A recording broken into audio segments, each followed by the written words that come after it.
question, and I'll pass it on to my colleague, Councilman Down.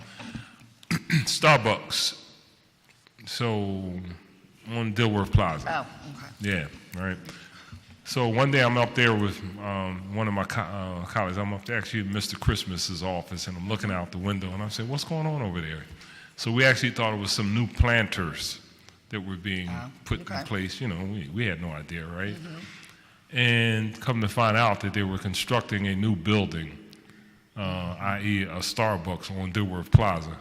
And during the course of the hearings to authorize the Center City District and Dilworth Plaza, it was always our understanding that any changes and additions or deletions from that was going to go through the appropriate protocol since the contract was authorized in City Council. So can you tell me what is the quote-unquote protocol in terms of a building being built on property that is leased by Center City District on City Hall Plaza? Sure. So as part of the lease with the Center City District for Dilworth, there's a provision in there where Center City District is able to raise revenue. The ice skating rink, the cafe, several other events that they have there when they rent the plaza out. So the lease, the sublease they have with the cafe that is there, this kiosk that's going up, this Starbucks one, is part of that lease. So that sublease with that cafe is what's actually going onto to the west side over there, selling Starbucks, from what I understand. So it was a sublease to the master lease? Yeah, so the master lease gives them the permission, I guess, for lack of a better word, to raise revenue. So somehow when they raise revenue, they come back to this. They don't come back to the city per se. What they do is they have a system. So they'll put in like, okay, we're going to have, I don't know, the Best of Philly event. Just say that, for example.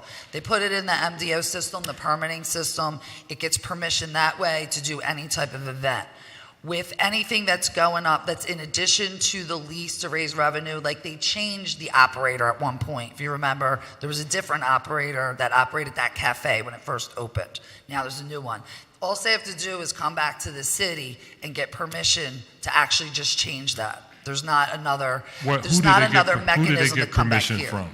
So they get permission from us for the planning, you know what I mean, for the structural stuff from public property.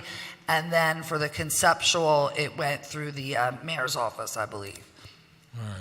So is it an amendment to the lease, or? No. Because I don't remember that document. No, it's part of the lease and the operating agreement that's within the lease. I came in at the tail end of this with the operating agreement, and I know it's in there, and I believe it's in the actual lease part, though, too, and it refers to the operating agreement, which is where this comes from. Okay, so I want to look at that because was somewhat surprised that somebody can build a building on the City Hall sidewalk, basically, without any knowledge to most of us. Starbucks must be a great thing, but it was kind of nice to know that people would have been in the loop that actually signed off on the document. Yeah, I can definitely get you a copy of the updated operating agreement. Well, it's not updated, the original one. If you don't have it, I'll just send it over to you. Okay, all right.